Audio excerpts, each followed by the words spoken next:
حصل في طابة افتكرت اللي حصل سنة 1982. في الوقت ده كان المفروض ان قوات الاحتلال تخرج كاملة من سيناء، ولكن اللي حصل كان عكس كده.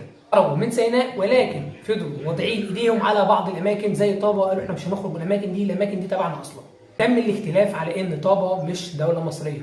هنا لجأت مصر لهيئة التحكيم، وهيئة التحكيم دي مش ثابتة، يعني مش ناس ثابتين هم اللي هيحكموا دايما، لا، هيئة التحكيم ناس انت بتختارهم انت والدولة اللي في بينك وبينها خلاف.